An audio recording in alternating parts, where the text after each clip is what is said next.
There were three young men at a bar. The first gentleman said, "I make $75,000 a year as an architect." The second gentleman said, "Well, I make $100,000 a year as a stockbroker." The third gentleman, who was sitting there quietly, said, "I make $15,000 a year." The two other gentlemen looked at him and said, "What kind of stories do you write?" While it is true that writing is not the most profitable profession, it is one that requires the uttermost discipline and commitment. Writing is difficult as you have to fully explore your feelings and emotions in order to write the best story. Today I'm going to teach you how to write that great story. The first step is your purpose.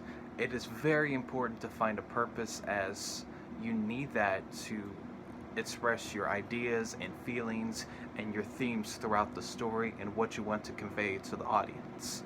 Now, the audience is the second most important step.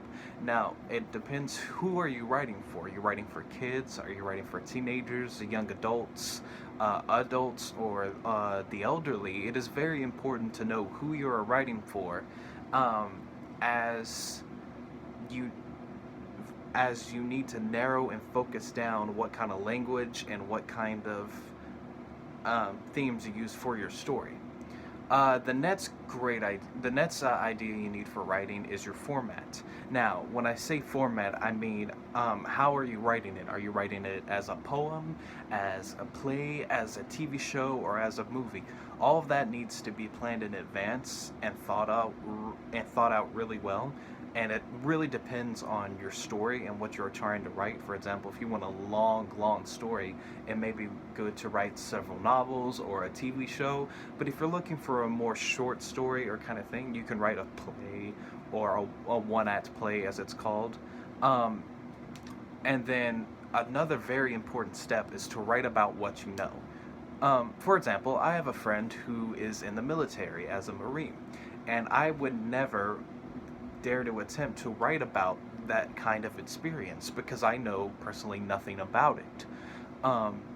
But he does. So either what you would do is you write about things you know. For example, I lived overseas for a while. I could write about living overseas. Or if I really do feel like going to a place or a theme as military, for example, I would consult them and ask them, how was this, how was that, in order to get the most accurate experience, but also just to learn about it and to feel out what kind of emotions and feelings that brings out of people.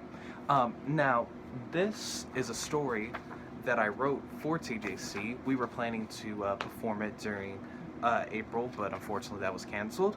And it's called The Purple Pyramid. Now, The Purple Pyramid is a story about a struggling artist who, in his own words, has painted the best painting he's ever painted. However, when he tries to sell it, a lot of people tell him, "Oh, you need to change this, you need to change that, and make it better," and all that kind of stuff. And it's really a story about a struggling artist who's trying to find an audience and to sell his paintings without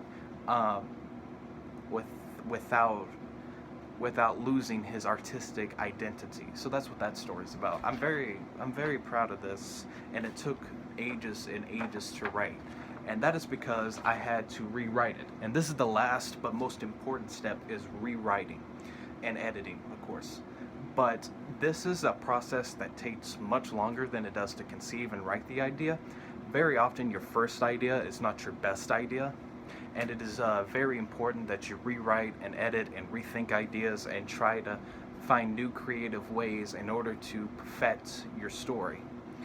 Now, writing is very difficult and mentally draining, one of the most mentally draining things that you can do. However, I believe that